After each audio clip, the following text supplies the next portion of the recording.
The most overrated quarterback in the goddamn league is Trevor Lawrence. I am fucking tired and sick. Sick of Trevor Lawrence's fucking hype, bro. I am tired of it. It is ridiculous. Don't be yelling at him because your fantasy team sucks. All right. No, it's not just because of that. It's not just because of that. It's not Bush, bro. You can't do me like that. I was just telling you, I've won my last two, okay? And I beat. Listen, okay. I'm not saying it because of that, okay?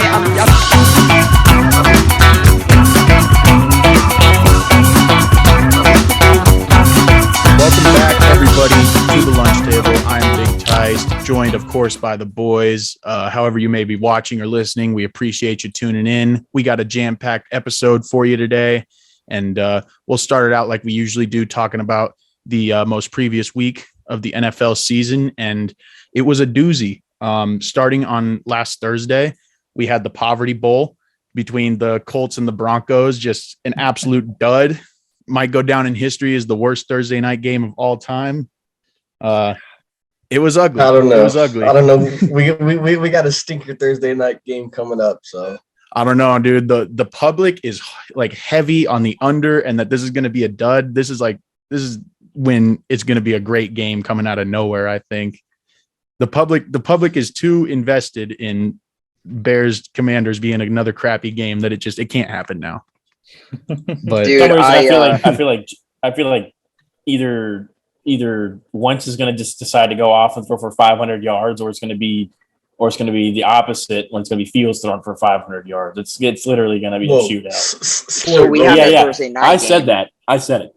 We have that Thursday night game, but I am tired, dude. We're 6 weeks in, and it's the fourth time the fucking Broncos are in prime time. I know. Like, the NFL schedule makers were too high on Russell Wilson and the Broncos, dude, and they're paying Broncos for country, it. Now. They're trying to ride, but they paid what? Like they paid like I think when they averaged it out, it's like 18 mil on Amazon for that game or some shit. No, Dilly.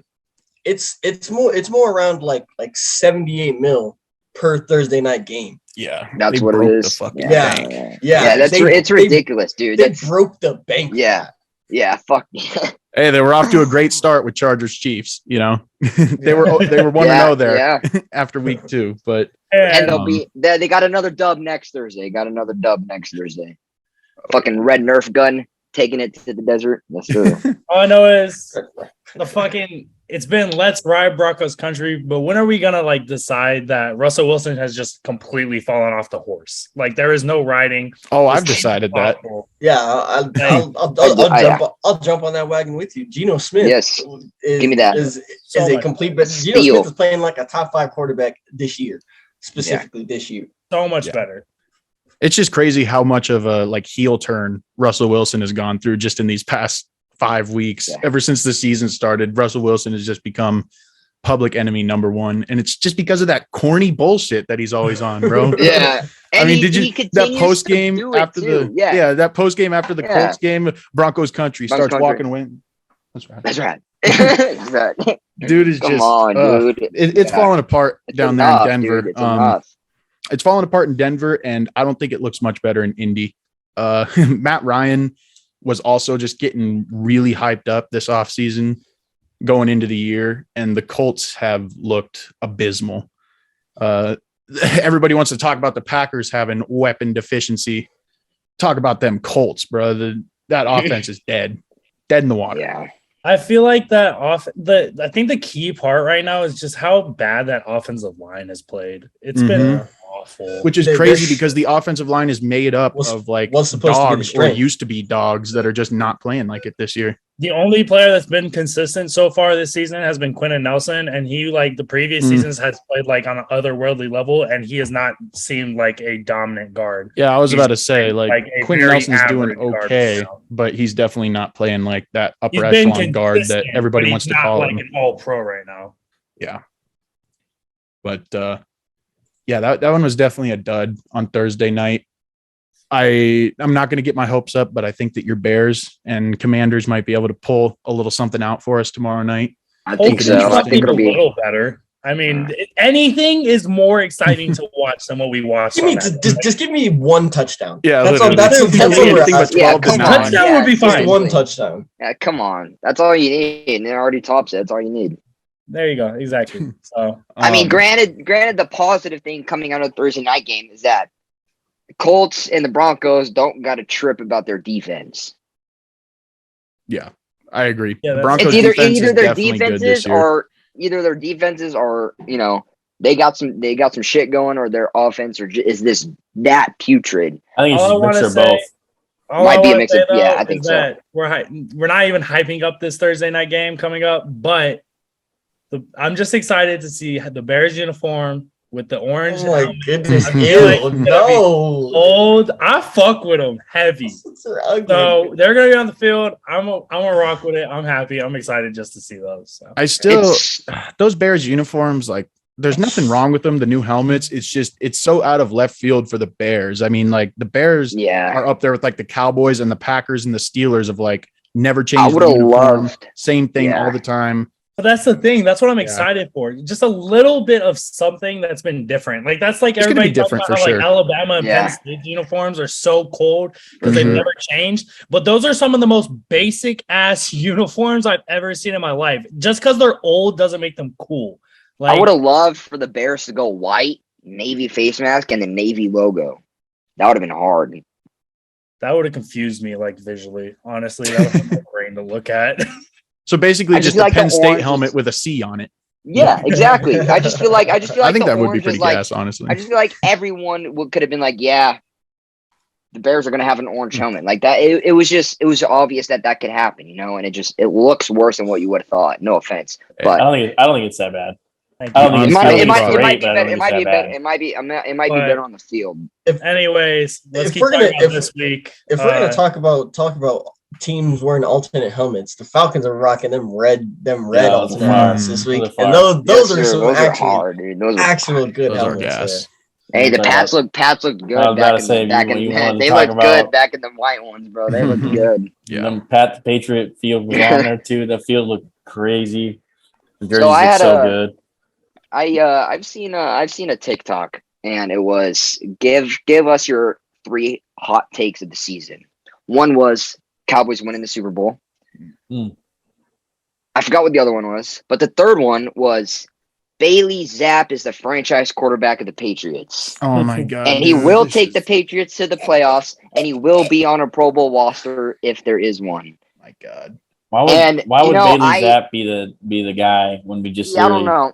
Drafted Mac Jones last year? These sick in the head Patriots fans, bro. I've seen it all over TikTok too, Dilly. It's like the first round quarterback goes down, and then a 6th round like unknown rookie comes in and takes over, and then it'll flip to Tom Brady like someone wrote this song. Here's the thing. You guys know Frank from Barstool? That was him. Yeah. There's a thing. There's a difference between being an unknown quarterback and being just some random 6th rounder. It's just like Bailey Zapp has the record for the most passing touchdowns in a single season in all of college football. So he's not just a guy who's just out there just throwing the ball, just getting. He's not a nobody, and there's a difference between that and, I mean, granted, there's a difference between him and then when Tom Brady was in college, he wasn't anything special. He was just a pocket passer, and that's just why he dropped so far. He wasn't anything special. I mean, Bailey Zapp played for Western Kentucky, but he was still a good quarterback in college. So it's not like a nobody thing. And second of all, I feel like I'm speaking just because I'm a Pats fan. Why the fuck would we sit Mac Jones for Bailey Zapp, considering Mac Jones as a rookie took us to the playoffs? So I don't think that makes any sense to me. After that game, Bailey Zapp's trade value increased. Oh, it skyrocketed. His first start, his first start, and Bailey Zapp by 29 points. He'll be great. He'll be a good quarterback, but he's just not going to be the promised land QB. But when you look at it in perspective, it also was against the worst defense in the league, worst defense of all time, possibly. But that was their first road game. But he came in the week before against Packers, and he showed out. He showed out pretty well. Well, he was also on a leash so tight that it was choking him against the Packers. But yeah, I was about to say, no offense, Tice, but granted, that game was just to watch as both Patriots fan and I'm sure for a Packers fan like you. Oh yeah, definitely. But I think if Mac Jones plays that game, it'd be a way better game to watch than. Well, I think so too, because if Mac Jones is in, like we didn't really get to Bailey Zapp or pick him off or anything, but if Mac Jones is in, also I'm sure he's playing a little more loose than Bailey Zappi was allowed to. So yeah, I mean I've seen it every single week. I mean, I don't want to keep the Patriots tangent going, but I've seen it every week. Is he'll get overconfident after making a few throws down the middle and then just throws a wayward ball that probably shouldn't be thrown down the sideline or down the center of the field that gets picked off. And he's like, oh fuck, okay, well then now I got to start actually dialing it. So. Yeah. Well, speaking of the Packers and Patriots, obviously following that Thursday night dud, the Packers got me up bright and early at 6 a.m. To take on the Giants in what's it called? Tottenham Hotspur Stadium. And I'm not. You know what? We're gonna move past this game. Packers took an L. We look like shit. Back in the lab. Saquon looked good, but that's Saquon did. The Giants looked good. The Giants. The fact that our defense played so bad that we made Daniel Jones look like a good quarterback just makes me sick. I think we're also just not given credit for the fight that the Giants have. Oh, the Giants have plenty of fight. They're not a great team by any means. And I've talked to Matthias about this because I talked to him, as much as we all do. And I was talking to him about it, and he's like, we don't have the weapons that we used to have. Daniel Jones isn't the answer, but we somehow just find ways to win games, and that's what they're doing. Brian Daboll is a culture cultivator. Yep, and they'll stay in long enough, and then when the time's right, they finally strike, and there it is. There's another W. Yeah. So they just need I just think if you give Daniel Jones one elite receiver, their receiving room is probably just as bad, if not a tad bit better than the Colts. They got Darius Slayton, Sterling Shepard, who's hurt, who's always hurt. Kenny Golladay, who's got slow ass feet. Kenny Galladay's garbage. He have done shit at all with the Giants. But I mean, you see Daniel Jones is a dog, Kadarius Toney can be somebody. Daniel Jones is still a bottom five quarterback in the league. No, for sure. But it's his playing better with anybody else. Exactly. Hey. But it's Daniel Jones' integrity, dude. The way he runs the ball. We all know dude can run. He has an arm. It's his playmakers that they need work on. I don't give a fuck about Daniel Jones. That dude sucks. But I think that the unsung hero of the Giants this year, give Coach Daboll his flowers. Yep, he deserves it. He is turning it up. But somebody who is not really getting enough credit, who I think deserves a heap of credit for the Giants' success, is defensive coordinator Wink Martindale. All right. He came over from the Ravens, had a long history with the Ravens of coaching great, sound, tough defenses, and he has taken that energy to the Giants, and the Giants are quietly playing some of the best defense in the league, running the ball very efficiently, and I think that's why they're 4-1, because I think you can look at every team that's having a lot of success right now, and what are they doing? They're playing sound defense and running the ball effectively, and the Giants have found themselves in that club because of Wink Martindale. It also helps that Saquon's playing like Saquon again, so 100%, yeah. I called it, so we'll see. Yeah. Another game this weekend. The Chargers played the Browns on Brownie the Elf's field. And what the fuck was that call? Holy shit. I'm starting to think that Brandon Staley is the dumbest dipshit in the entire NFL, because the calls that this dude makes are mind-boggling. He did it last week too when the Chargers played the fucking whoever the fuck they played. He did it last week too. And they got it, and then he does it this week. Yeah, yes, the Jags. And then he does it this week, and it doesn't work. And they were literally 1 inch off of a rookie kicker's foot away from blowing that game 100% their own fault. I cannot believe the Chargers. I think Brandon Staley is a big dumb dipshit. Oh, that was easily one of the most puzzling and confusing play calls I've ever seen. Keenan Allen on Twitter. What the fuck are we doing? Yeah, it was 4th and 2. I get it. Your win probability and all that bullshit, it goes skyrockets. It's 100% if you get the first down. but they have a minute left with no timeouts to get down the field if you pin them within 10 yards to get all the way down the field to kick a field goal. And they are playing with a backup quarterback. I do not understand. He confuses the hell out of me. And it's been like that since he's been with the Chargers. You saw it last year with the Raiders when he called that timeout that led to them getting the first down and losing that game and missing the playoffs. I think these super analytical coaches screw themselves over. It's paralysis by overanalysis. We'll get to the Raiders Chiefs Monday nighter, but same kind of deal in that game. Oh fuck! Oh, timeout. You like that paralysis by overanalysis? Yes. Holy shit.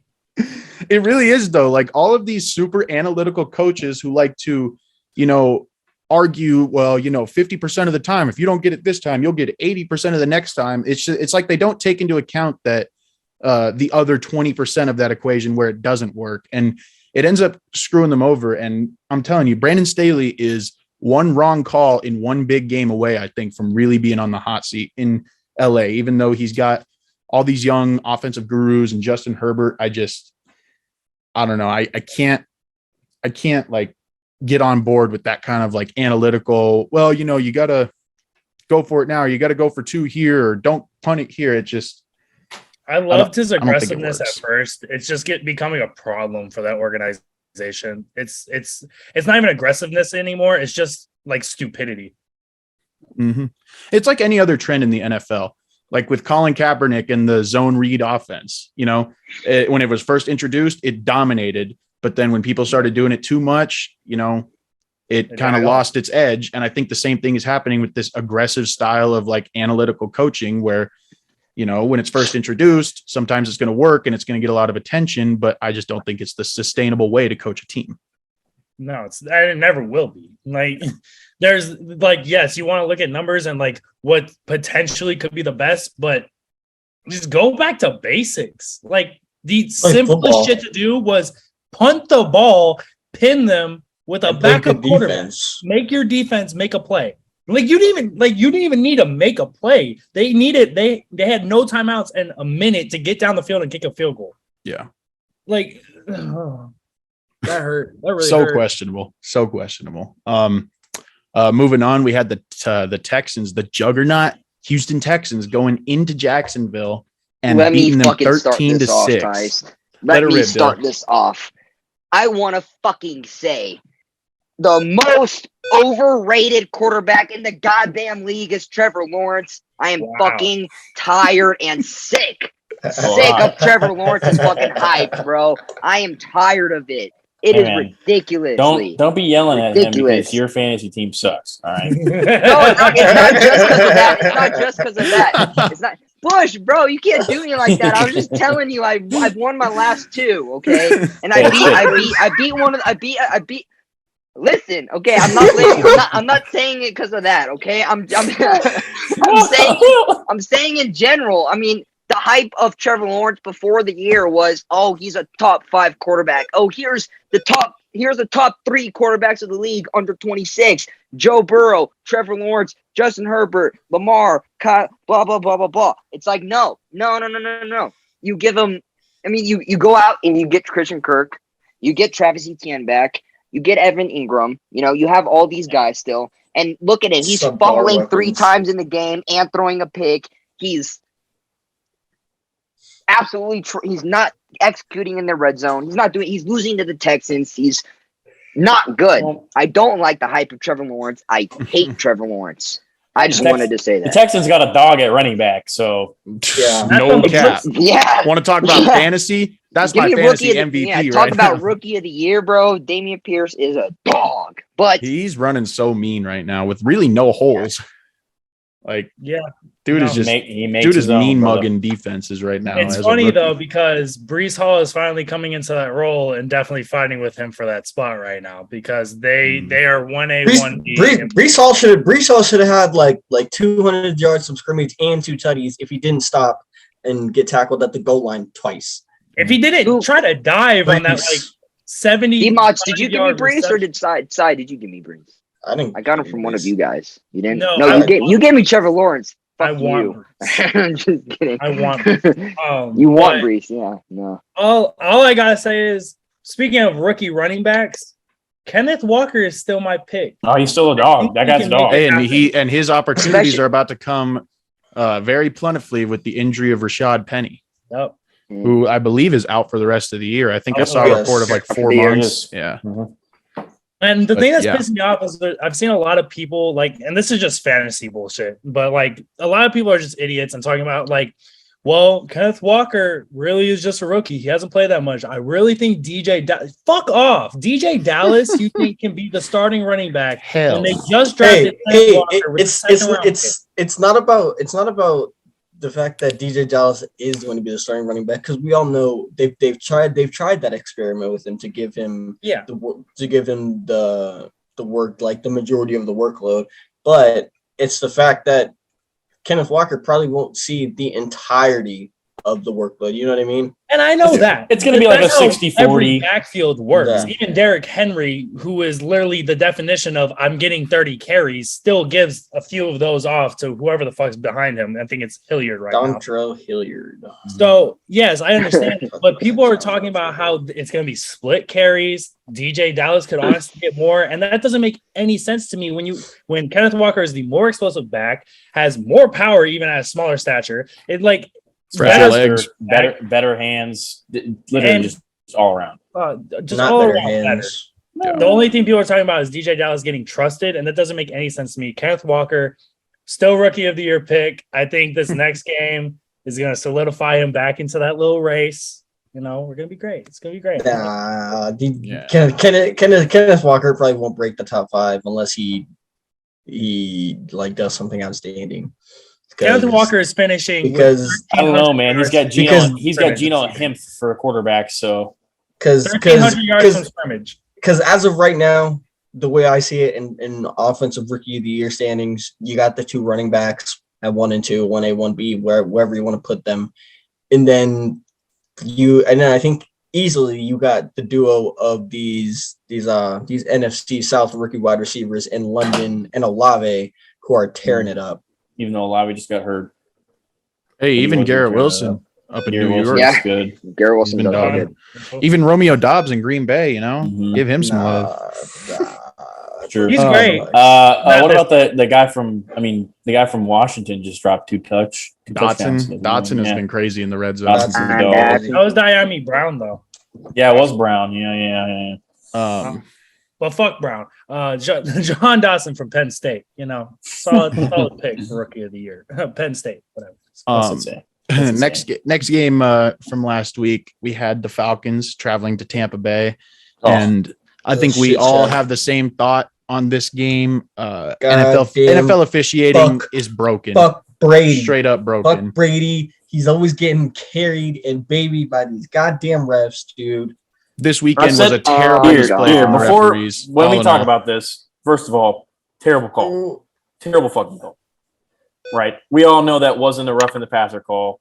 We all know that literally that's a textbook sack. And that's how you're supposed to do it when you don't want to land on top of the quarterback and hurt his shoulder, blah, blah, blah. Right? We all know that. Well, however, I sent this in there, right? I sent that in the chat. Let me read this out real quick. All right, so rough in the passer penalties since 2012.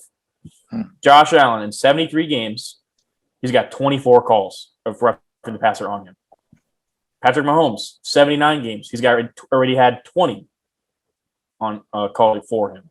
Aaron Rodgers, 216 games, 28 called on him, doesn't really get it called.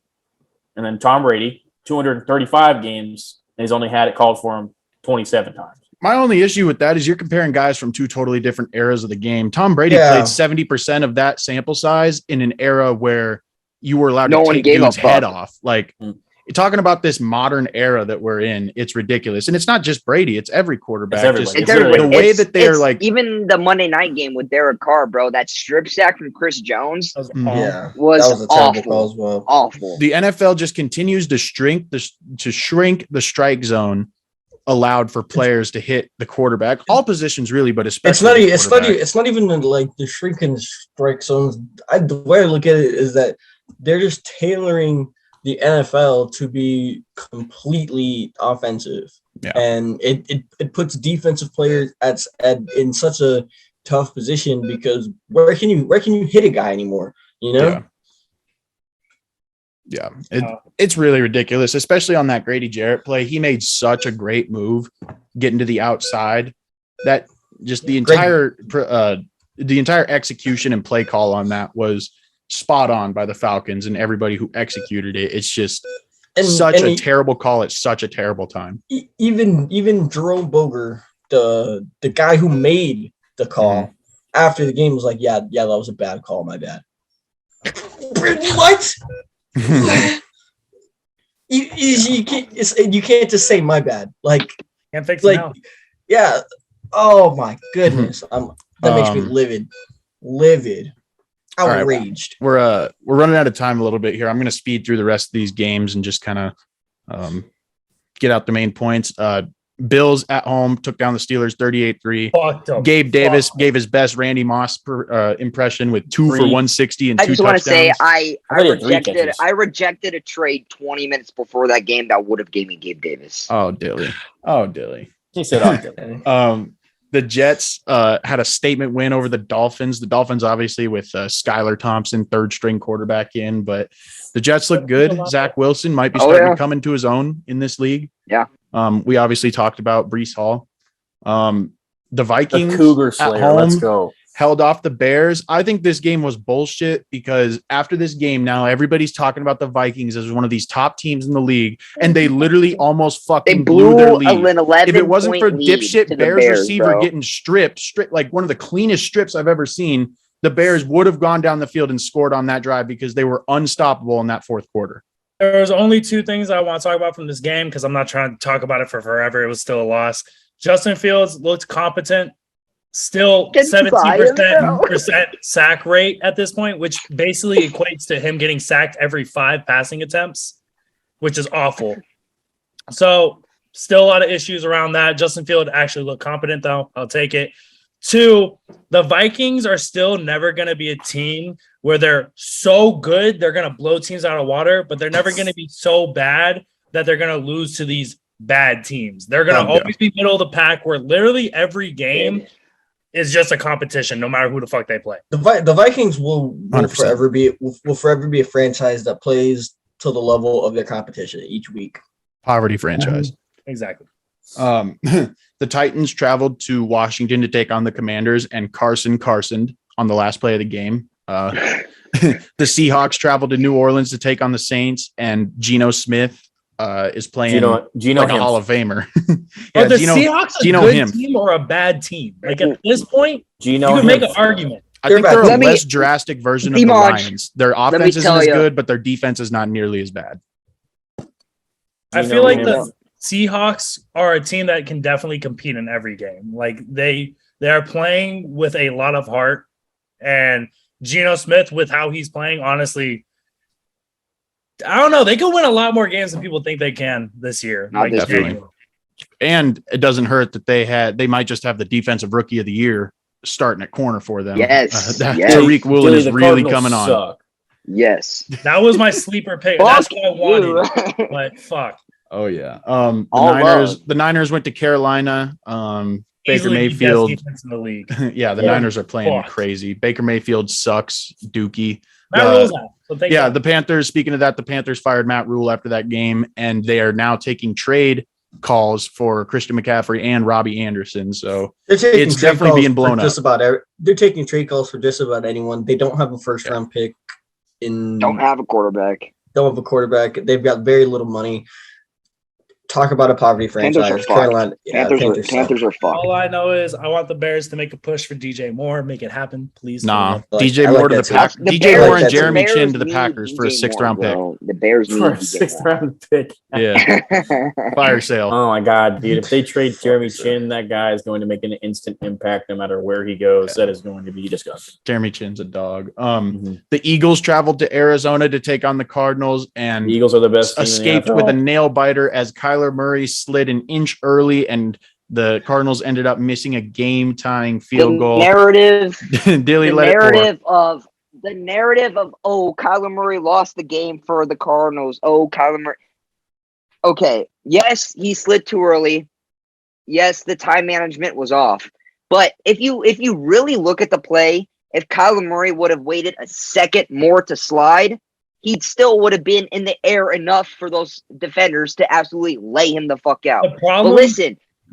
I get it because you have some kicker you signed off of a practice squad that missed every field goal and not every, but a lot of field goal and warm-ups. So I get that. Yes, Kyler, you have to be aware, and he does have a big part of to do with that loss, especially with that interception that he threw. But it's also you also gotta look at Cliff in the play calling. It's 3rd and 12, and you're calling a halfback screen that that you feed the running back the ball 3 yards behind line of scrimmage when the defenders they're on that. Okay, it's off. Our defense is playing good enough football to where we can win games. Hence, if you guys would have watched the game, we played good against the best team in the league. We played good. Yeah. We all could have expected them to blow us the fuck out. It was 14-0, and we came back, right? So we showed flashes of Cardinal ball, of Kyler Murray, when he executes, and not just Kyler Murray, when our offense executes, good things happen. When we make good play calls, good things happen. But it's mainly starting the game hot. We have yet to score at all in the first quarter this year. And that's really our main problem because we're down 60-something-0. I guarantee it in the first quarter, it's not good. We're down big in these pivotal games. And this week is honestly probably our biggest game of the year because if we go 2-4 when D-Hop comes back, even no matter how big of an asset D-Hop is to us and what he does for our offense, 2-4 is not a good look. We need to go into week 7 when D-Hop comes back 3-3, just because of no one expected the Seahawks to be like this, and considering we're playing the Seahawks, if we lose, that gives them an extra game above us. Yeah. And and the Niners and the Rams. So it's really everything. Kyler Murray I get the narrative around Kyler Murray, and I love Kyler Murray with all my fucking heart, and I will do everything in my power to defend him. But I get it that this year is definitely an off year for him. Kyler Murray is a toddler just running around on the field, not knowing what the fuck's going on. On God. Hey, would you rather have Kyler or Justin Fields? Right now, because of the potential, I'm still taking Justin Fields. Don't know what say the fuck. Okay, DiMaggio. All right. You're off your rocker now. Shut up. Moving on. A problematic quarterback with no situational awareness that has been in the league for more than 3 years and still hasn't won a playoff game. A quarterback that just finished playing 16 games with still all the potential in the world and has no problems in the locker room. But can't throw. The potential is there. Still, what I have to say, though, is Kyler Murray in that situation, clock management, whatever the fuck, don't care. It's the fact that you looked at you didn't even check what down it was. You didn't check. You just went straight into spiking the ball, thinking you got the first down. No, yeah. Exactly. And that's And that's you spiked the ball, giving it 4th and inches. You're a dumbass. Like that's exactly. See, that's what I'm saying. You can definitely pin the loss on Kyler, considering how bad our kicker was. Considering the clock, you can. But I'm just saying, you can never ever blame a loss on one specific person, because if the Cardinals would have scored on their first offensive drive, or if Kyler wouldn't have thrown that first pick, or if our receivers caught balls, or if we made tackles, or if we manned up instead of zoned, or if we zoned instead of manned, if we blitzed,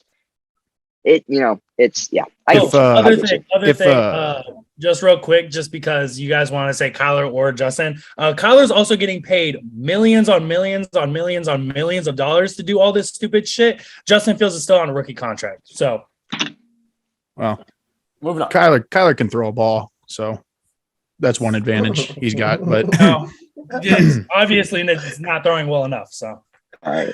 No, Dilly. What I was going to say though is, if you could score on the first drive, if you could tackle and stuff, well, if my aunt had balls, she'd be my uncle.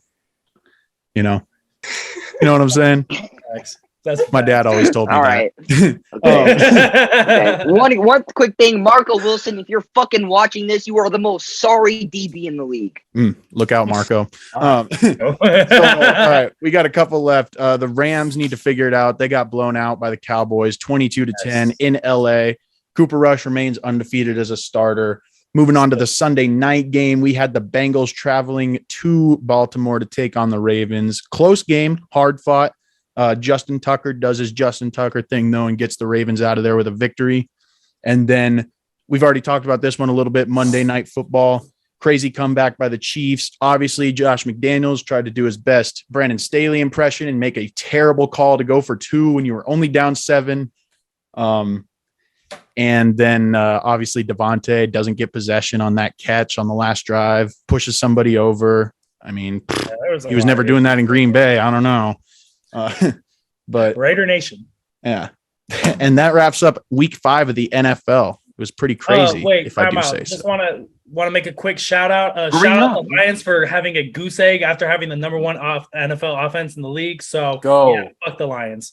Like I said, that either means that the Patriots defense is just a lot better than we all thought coming into this year, or it's just the Lions offense just isn't as good as everybody thought. Ain't it? Lions also had no weapons that game, but they still had Amon-Ra St. Brown. They still had Josh Reynolds. They still had TJ Hawkinson. They still had Jamal Williams. They still had Josh How are you throwing Josh Reynolds in that list like he's a weapon, bro? Josh Reynolds was literally the number 2 receiver last year and has consistently put up numbers the past few weeks. Yeah. Like he's been their weapon. Okay, but everyone they went out and signed to be a starter for that team. Besides Hawkinson. All I'm saying is Jack Jones is a dog. They had all their weapons still, and it's not the only person they were missing was Swift, and he's been out for a few weeks anyways. So I don't want to hear they didn't have weapons this game. Kyle Duggar, they didn't have anything. Jack Jones, it was a goose egg. All right. Goose egg. The lunch table will be tabling all future Lions talk until they show us something different. Thank you. All right, let's wrap this puppy up with another installment of Lunch Table Draft Day. What? This draft we will be going with fast food restaurants. All right, let's go. And all right, I got an order for us. We're gonna start with me, then go Saya, Dimaj, Dilly, Bush. Everybody got it? All right. I'm gonna kick it off with pretty much the only choice for a number 1 overall pick. It might not be the best. It might not be the healthiest. Some people like it. Some people say they hate it, but they actually like it. And that is McDick's, Don's, the Golden Arches. I'm loving it. You're loving it. McDonald's, it's got to be the number 1 overall pick. It's the only right choice. It is literally worldwide. Yeah. Yes, sir. All right, Saya. My first overall pick, we're going to go with something that is stable.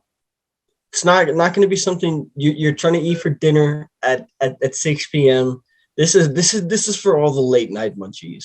The munchies where you don't want to get anything that you got to cook. You're just trying to get something easy, something light, something portable. Give me Taco Bell, bro. It hits the best after 11 p.m. Let's go. Oh yeah. And it's just gotta be number 2. McDick's and Taco Bell. Those are just the top dogs. Those are just the top 2. Dia knows how close to home that spot hits for me because every day we would go to Taco Bell. I remember that. Yep. And I get the same box every day. The box. Yeah, dude. I remember me, Tyson, Shrev, bro, got and got them $5 boxes at TV, bro. Oh my god, so smacking. Yeah. I'm mad. It's fine. Oh yeah. All right. Well, Dimaj, you got pick number 3. So with this pick, I'm picking a staple. They may have some issues on the weekends, not being open on Sundays. God dang it. 6 days a week, still good enough for the chicken, baby. Give me Chick-fil-A. Come on now. Yep. All day. All right. Dilly. Pick number 4. What do we got? It's surprising to me that a lot of people, aren't a fan of this, but bro, oh my gosh, they're shakes, hitting. Fry sauce, hitting. Give me In-N-Out. Yep, nope. You lost the draft with me, son. I mean, I hate In-N-Out. So. See what I'm you're saying? dirty. You're I'm one dirty of for those that. guys. You're dirty for that. You're dirty for that. That is pretty dirty. Tripping. I will admit, I'm I'm not a Colt In-N-Out follower like that, but it is bussin'. Yep. Yeah. Here, I'm gonna go with the another burger joint that people actually often compare the two of these, because I just, for some reason, whenever I go here, I have to get the green chili burger. Give me Whataburger. Burger. Oh yeah, Bush.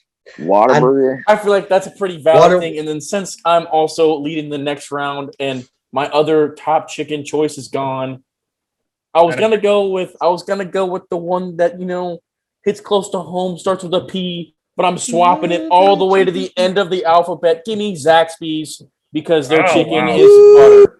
Wow. That's a great pick. That's a great pick. I was also thinking about some Zaxby's. Fair enough. Honestly, that's fair.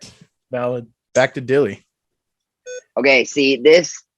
For all of you non-Arizona lunch table viewers out here, this won't be for you, but I have to do it considering my uncle is the founder of it. I gotta go with the greatest slushy drinks on earth in EG's. Yes, sir. Yeah, no, that's valid. And I know viewers are probably not going to be knowing that if you're not from Arizona. And it's realistically like really only a Tucson thing. There's just like it's two other stores like that are like in Casa Grande. There's one in Phoenix too, but I just had to, considering it's, you know, family and shit, but it's also buzzing as butt. Super good. That's fair. It's honestly, like whenever I tell somebody like you've never had an EG before, but I literally can't describe it. It's like it's like shaved ice but smoother. Yeah. But it's like there's like fruit in it. But it's not like smoothie because it's all ice and it's But you also, it's like not, but it's not like gelato, and you don't pour the actual sauce like the flavoring on. Yeah. It's in there. Oh yeah. So I'm up. You know, I was thinking about it. You know, I have to get my burgers in. Got to make sure I get it somewhere somehow. Really came down to two places, but them late night munchie meals be hitting different, bro. I'm going Jack in the Box. Yep, I like that. I like that. Those tacos, you get two for $1.30. I have not had them tacos yet. Hey, I'm gonna be real. Be on those tacos. Hey, I'm gonna be real. Get the tacos, little ranch. Hey, two things for you, Dimanche. What up? You ever had their churros, bro? Yes. Oh, the mini churros go crazy. They're literally filled with like some cinnamon. I don't even know what it is, but it's so good. And then second of all, dude, their breakfast is just so good. It's better than people think. Honestly, I'll give it to you. So underrated. Like Jack in the Box is one of the most underrated spots. That munchie meal for $8, you get literally a choice of 4 different entrees, 2 tacos, 2 different fries, large drink. Done for the night. I'm done. Where Bush is talking about underrated breakfast here. Oh, I'm going with, you know, a little lesser known burger joint, but still easily just as good. They've always got fresh lemonade. Give me the girl with the pigtails and Wendy's. Hell yes. That's a good pick. That 4 for $4. Them frosty The fofo, the biggie bag. You got the bacon nuggets. You got spicy nuggets. Spicy nuggets at Come top. on. Bro, you take the chocolate shake. Don't get me wrong. You take the chocolate shake. You take the little French fry. Get the little dip of the French fry. The chocolate shake, bro. Don't do that. Come on, frying the frosty, bro. Actually, never have. Trust me. Gotta give it a try, Bush. Trust me. All right, I got 2 picks in a row here. My first pick of 2 in a row. I've got to give a shout out to my boy Mike, the crafter of the best sub sandwich on planet Earth. Give me fucking Jersey Mike's, baby. Jersey Mike's, that is the best sub shop on the planet. Fuck Firehouse. Fuck Jimmy John's. Fuck everybody. Jersey Mike's #1, undoubted. Tice, I am fucking with you 100%. The only reason I can argue that is because there's a place in, it's either in Flagstaff or Scottsdale, and it's in like a New Mexico. It's called Porta Subs. I think it's the best one. Porta Subs is goated. Of everything I've ever had, Jersey Mike's takes the cake. If you guys don't mind, I throw my pick in here next real quick because I gotta go ahead and dip. I'll bet. He's trading up. Doesn't get a pick. Yeah, I'll trade up. Dilly's trading up. Okay. I'll trade up.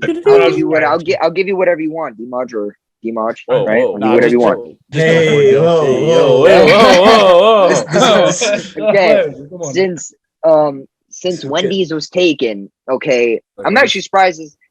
This one again, there's few people that don't like it. I'm sure we all like it, bro. They got the best sauce in the world, the best bread in the world. Give me Don't say it, Cane's. bro. Dude, Give me Cane's. I like Cane's, though. I like Garbage. Cane's. Give me Cane's. Trash. I was Absolute thinking about it. Wasn't gonna dog say it shit. personally. I didn't want to be the guy to Give me say it. Cane's. Dude, But Cane's I is didn't say fire as fuck, bro. Cane's is fire as fuck. Mhm. All right, boys. I will die you on the guys- hill of Cane's garbage. That's your daily. You guys have a wonderful rest of the draft day. You You know, know, Lunch table fans. Yeah. Catch y'all next week. Catch your daily. Yeah. all right. Cane's is good. I got knew my something second. was gonna I got take my it. second pick real quick. So I went Jersey Mike's. Now starting the third round, minus Dilly's pick. I'm really torn between two right now, and I hope whichever one I don't pick, somebody else picks it up and puts it on this list. But my northern blood won't let me skip this one. I gotta I go. know what's Culver's. coming. I gotta go. I knew it was coming. No, I knew it was coming. Love me some I Culver's. I knew it was I coming. can't do no. Hey, The it's, cheese it's curds, the Wisconsin and the it's butter burger, Wisconsin. the frozen custard. Give it all to me. Custard's gas. Their custard is gas. I don't I care. just can't get jiggy with it. Their Honestly, burgers are Y'all are good. tripping. Their burgers are good. can't do it. I don't Y'all know, are man. tripping. All right, Saya, last pick here. You know, I'm gonna branch out a little bit.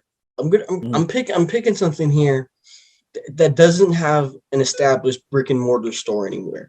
Oh, But you're gonna find it in every mall I know what's across coming. across the planet in every single mall. Come on. There's gonna be a Charlie. Yes, sir, dude. Fresh Charlie's lemonades, cheesesteak. the hot Bro, what cheese the steaks. I will say that there, like I told you guys before, when I was driving around in Florida, there is the only one I've ever seen. There is a legit Charlie's. Brick and mortar building. store. Mhm. Oof, That's yeah. crazy. It's like I think it What? was an old Cane's actually because it looks just the same. I feel like that would be like seeing a standalone like Hallmark card store. It was just weird, in the dude. wild, you know. It was weird. I saw it and I was like, "Is that a Charlie's building? Like, was that a whole ass like Charlie's restaurant? No way." That's All I'm crazy. saying is if Charlie's would expand Oh. and make buildings, they'd be up there with Jersey Mike's for the best hot subs. Oh, yeah. Definitely. All I know is this is twice in a row where Saya has taken my my child. He's You gotta be better than that. it's fine. But there was still one that's been sitting in my brain. I need a little bit of Mexicano food from my my list. I got burgers, I got chicken, gotta get some Philly bees in there, man. Some Philly Filiberto's is good. Filibertos. Way too overpriced now, but still good. Those carne asada fries. Those are good. All right, so you just you flipped the script, went away from the American cuisine. I'm also gonna flip the script. This is the go-to spot on every half day after going to Cienega. Every half day, went with the boys. Give me Panda Express. Their orange chicken is unmatched. Yes. Their noodles are good. Their rice is good. The crab ragoons are good. The sweet and sour sauce is good. It's just goated. No, it was so valid. It was Wow, valid. that's so crazy. We got through this list. There's two that I was like certain we're gonna make this list. One of them is Chipotle. Yeah. How, bro? I didn't think. I was thinking Chipotle, but I had already taken a Mexican joint, and I didn't want to double down on it. Chipotle in my brain kind of sits in my brain weird because majority. I don't think I've ever been to one that has a drive-through, so I was just sitting there actually pondering if I could. I feel like it's I wouldn't say it's amazing cuisine, but I feel like it's still too nice to clarify as fast food. I'd say it's fast hold on. casual, Yeah, Fast- there you go. yeah. not true There you fast food. Yeah. Yeah. But yeah, no, that and then the other one was Popeyes. I really thought somebody was I gonna throw was there. Popeyes in. I was on it, but I was like, you know what, Zaxby's was the move. Yeah, I feel like there's higher talented chicken places. There was higher talented chicken places on the board. We named two of them. being Zaxby's, Cane's. 3 of them. Not Chick-fil-A. Cane's. Chick-fil-A. I'd put Chick-fil-A and Zaxby's over Popeyes, but not Chick-fil-A. Cane's. It's good. Popeyes, I feel like I had it the other day and I was craving it for a minute because of the sandwiches. I had the sandwiches and then afterwards I kind of like felt sick with myself for going. I don't know why. Kind of just a weird feeling. Yeah, I was saying that. I was like, did I just do that? Did I really just go to Popeyes? Yeah. Them chicken places will deliver the grease into your gullet with maximum efficiency.